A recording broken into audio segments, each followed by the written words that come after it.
નમસ્કાર દર્શક મિત્રો, હું છું એન્કર અર્પિતા પટેલ। દેશભરના તાજા અને સચોટ સમાચાર આપણી ભાષામાં જોવા માટે A1 અભિપ્રાય ન્યૂઝમાં આપનું હાર્દિક સ્વાગત છે। ખેતી બચાવ સત્યાગ્રહમાં તમે અહીંયા પહોંચ્યા છો, શું કહેશો? અમરેલી જિલ્લામાં આજે બીજો દિવસ, ગઈકાલે વડિયા, બગસરા અને અત્યારે ધારી મોટી સંખ્યામાં ખેડૂતો ઉમટ્યા અને આવેદન અને ધરણા બપોર પછી ખાંભાથી લઈને આપણો રૂપ છે ગઈકાલે કીધું એ પ્રમાણે ખેડૂત ખેતી બચાવો સત્યાગ્રહ। આ સત્યાગ્રહની અંદર એક જ પ્રકારની માંગ, એક જ વાત, ફક્ત ખેડૂતના દેવા માફ કરો, બાકીની વાતો બંધ કરો।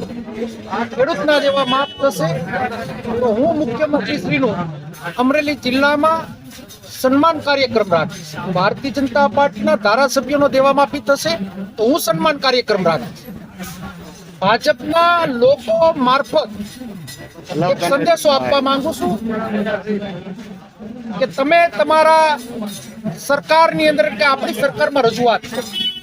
ખેડૂતોને એક હાથ જોડીને વિનંતી કરું છું કે તમે જ્યાં બેઠા હો, જ્યાં સાંભળતા હો, તમારા ગામના સરપંચો પાસે લેટર લખાવો દેવા માફીનો, તમારા તાલુકાના સભ્ય પાસે લેટર લખાવો દેવા માફીનો, તમારા જિલ્લા પંચાયતના સભ્ય પાસે લખાવો લેટર દેવા માફીનો, તમારા ધારાસભ્ય પાસે લેટર લખાવો દેવા માફીનો, સાંસદ મારફત લખાવો લેટર દેવા માફીનો। જેટલા ખેડૂતો માટે લેટર લખશે એના પણ હવે હું સન્માન કરીશ।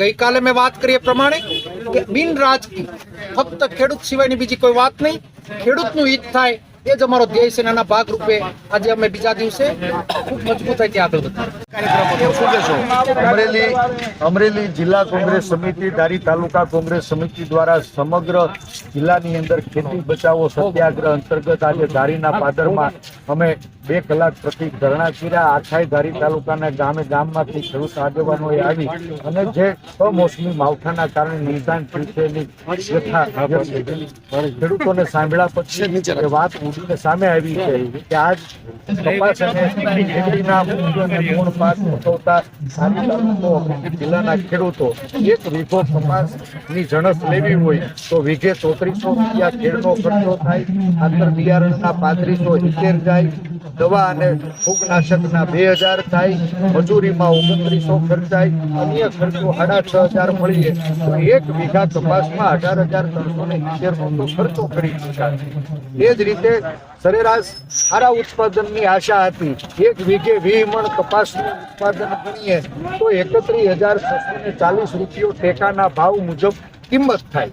આજ કમોસમી માવઠાના કારણે ખેડૂતોને મજૂરી સહિત ઉપજ નો કોળિયો મોઢેથી આવીને છીનવાનો છે, સંપૂર્ણ પાક નિષ્ફળ થયો છે।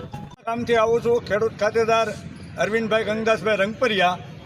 અમે બધા કોઈ પણ રાજકીય કોઈ આગેવાનોને કોઈને લાવ્યા વગરના ખેડૂતો બધા એકઠા થયા છીએ અને અમારી એક જ માગણી છે, ખેડૂતોનું દેવું માફ કરો।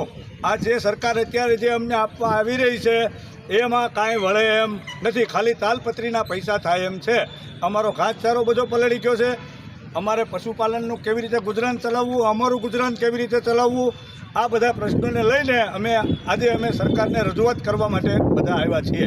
આ ખેડૂતોને સુસાઇડ કરવાનું ચાલુ થઈ ગયું, જો વાત જોઈ શકો તો હા, કે ખેડૂતોને રાહત આપે એવું પેકેજ નહીં પણ સમગ્ર લેણું માફ થાય એવું એમને અલ્ટિમેટમ સરકારશ્રીને આપ્યું છે।